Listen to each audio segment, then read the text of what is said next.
9 मई के लोगों को सजा ज़रूर दें, लेकिन जो बेगुनाह है वो क्यों फंसे हुए हैं।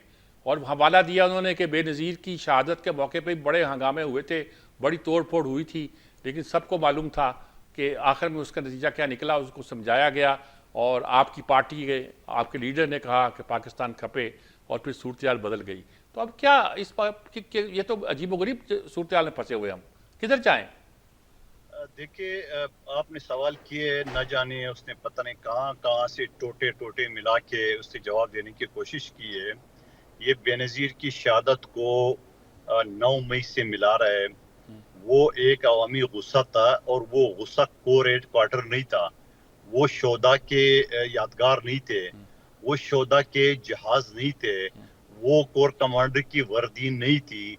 वो मैं खुद उस वक्त फंस गया था, मेरे साथ जो गार्ड था उसको बंदूक छुपा लिए क्योंकि एक आवामी गुस्सा था, और वो गुस्सा किसी इसके लिए नहीं था कि पाकिस्तान फौज के लिए नहीं था। आज उनको बड़ा याद आ रहा है, हम कोर कमांडर गए तो अपना मुल्क है। तो आपको उस वक्त याद नहीं था कि आपने इंडियन फौज समझ के जो आपने लोगों को जमा किए और आपने हमले कराए, आपने वहां इमरान खान साहब के भांजे जो ना आसान न्याजी, मुझे बड़ा अफसोस है, वो वर्दी पहन के वर्दी लेके आ गए कोर कमांडर के, और फिर उसके बाद आप कहते हो कि भाई वो तो एक बेनज़ीर के शहादत से आप मिला रहे हो। और बेनज़ीर ने तो शहादत दिए, जान दिए, और कोई पीपल्स पार्टी ने कोई लोगों को उकसाने के एक भी जुमला नहीं कहा, बल्कि जब ये हालात कंट्रोल से बाहर हो गए।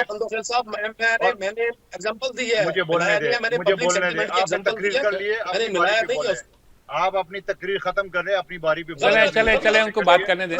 मुझे बोलने देना।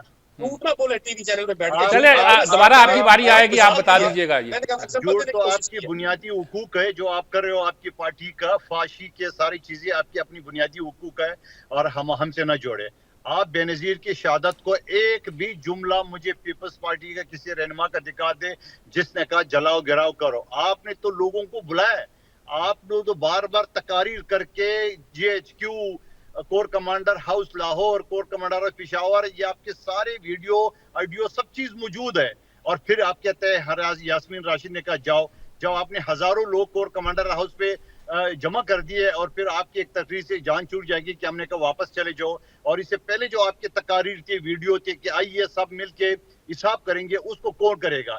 दूसरी बात ये है, ये फिर क्या कर रहे हैं, ये फिर ये जमहूरी कर रहे हैं, ये उसी एस्टेब्लिशमेंट की तरफ देख रहे हैं।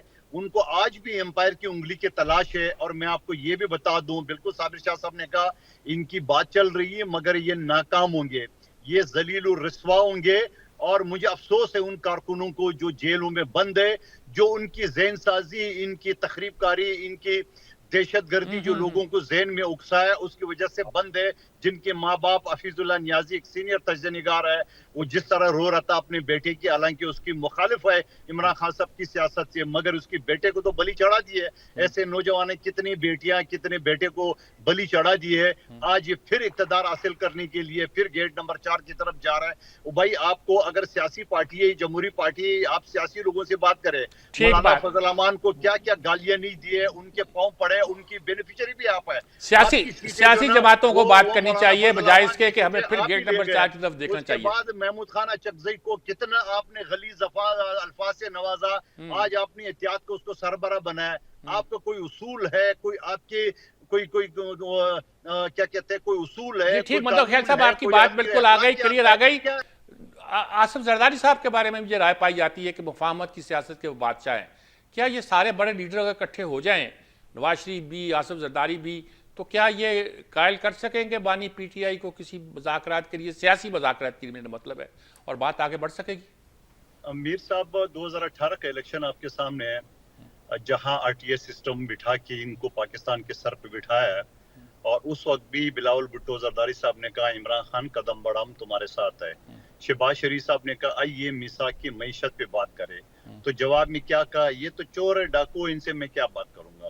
उसके बाद अभी पिछले हफ्ते सदर आसिफ अली जरदारी साहब, जो पाकिस्तान की तारीख में दूसरी मरतबा सिविलियन सदर बने, उन्होंने अपने खिताब में, अपनी गाइडलाइन में जो बातें कही है, और उसमें ये भी सर फहरस्त है कि आइए PTI को ऑफर की, आइए बैठ के बात कर ले। अब जो जो पार्टी अपने आप को सियासी पार्टी कहती है, जमहूरियत कहते हैं, उसूल कहते हैं, वो तो اسٹیبلشمنٹ کے علاوہ کوئی بات کرنے کو تیار ہی نہیں ہے، اور وہ یہ چاہتے ہیں کہ اسٹیبلشمنٹ ان کو دوبارہ وزیر اعظم بنا دے اور ان کے سارے مقدمات ختم کر دیں، تب جا کے جو ہے نا وہ پھر اس کو مانیں گے. لیکن یہ ان کی بھول ہے. 9 مئی کے شہداء کا جو مقدمہ ہے وہ اسٹیبلشمنٹ بھی ختم نہیں کر سکتی ہے، کیونکہ جو شہداء ہے جن کے لواحقین ہیں، جنہوں نے پریس کانفرنس کی اسلام آباد میں، وہ اسٹیبلشمنٹ کو بھی نہیں بخشے گی اگر انہیں معاف کر دیے، کیونکہ ان کے شہداء نے جو پاکستان کے لیے قربانی دی ہے وہ کس کھاتے میں ان کی بے عزتی بے حرمتی کی گئی، یہ حساب تو دینا پڑے گا پھر.